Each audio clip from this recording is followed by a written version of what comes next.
It's time for your mix of movers and shakers, of doers and makers. It's time for Funko Fun Chat.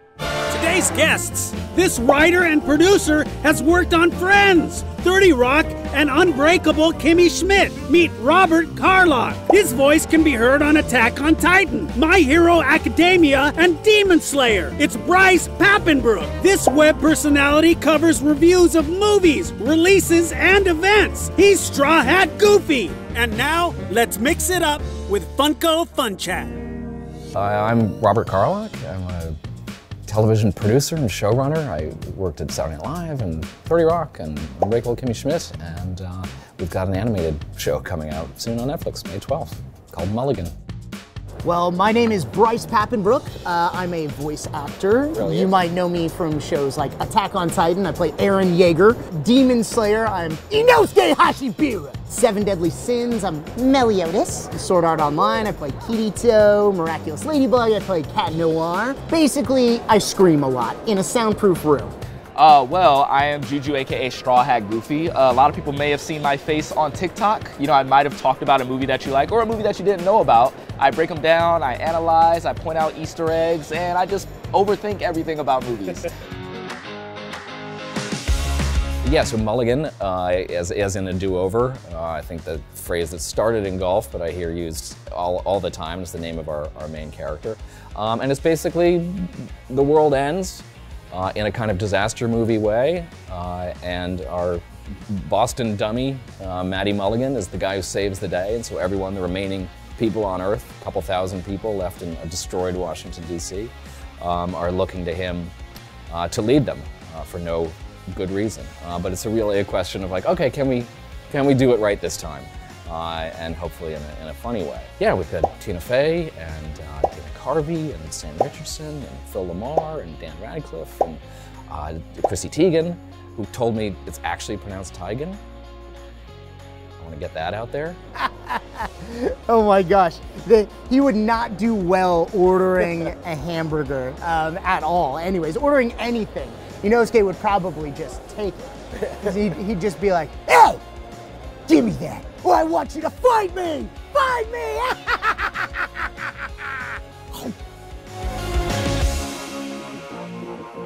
Well, my best friend kind of gave me that name, and it was because that during that time I was binging One Piece. And so everyone, if you know One Piece, the main character is Straw Hat Luffy, and he's one of my favorite characters, like in all of fiction. At the same time, I'm a huge fan of a Goofy movie. Playing Eren in Attack on Titan, I've done some pretty crazy things in the booth.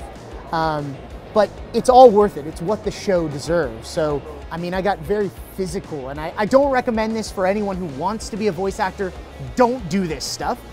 Season 1, Eren bites his hand. I bit my hand so hard I left bruises. Season 2, he's unhinged, more unhinged than ever before, and I actually unhinged my jaw to make him sound that way. But it's all worth it. That pain and that suffering I felt comes through in the performance, hopefully.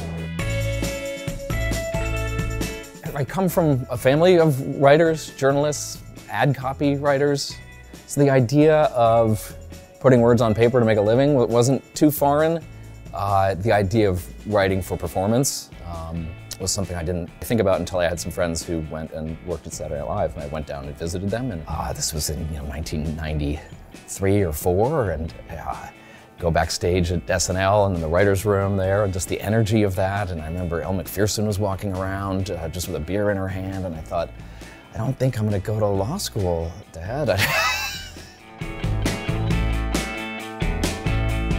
There's so many characters to run through now. You know what, this is gonna sound weird, but I think Hey Arnold is probably the most profound. He just seemed so earnest and very willing to help people. Like you saw the show, he was helping adults with their problems. Just out of the goodness of his heart, never expected anything in return, right? And I just gravitated towards that, and I just always wanted to be that.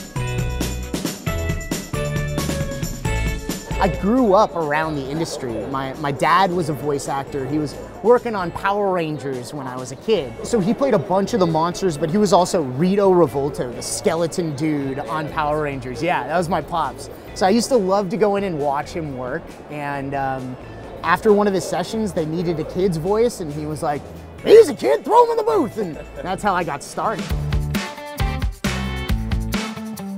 As a variety show, it's a lot of, you're trying to combine a lot of different sensibilities, and every 4 minutes, the sensibility can change. I'm trying to remember, I mean, look, the funniest stuff that happened was Will Ferrell would wander around as a character named Ron, who wore an orange jumpsuit and kind of yellow-tinted glasses and a neckerchief, and he wouldn't be Will.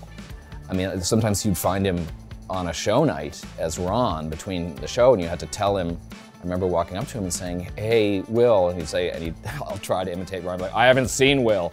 I'm like, okay, we just made some cuts in the sketch that Will needs to be aware of. We cut, and I'd show Ron, and he'd say, "Well, if I see Will, I'll tell him." Absolutely dead-eyed commitment to the idea that Will has no idea what's going on, and here's Ron. Well, my go-to karaoke song is Footloose, for show. I go to karaoke, I don't even need to look at the screen at this point. I even started off, before the music starts, I started off with Kevin Bacon's iconic, hey, what's this I see? We're supposed to be having a party. Let's dance! Now that's a fun chat, but there's more. We have full interviews of each of these guests on our YouTube channel.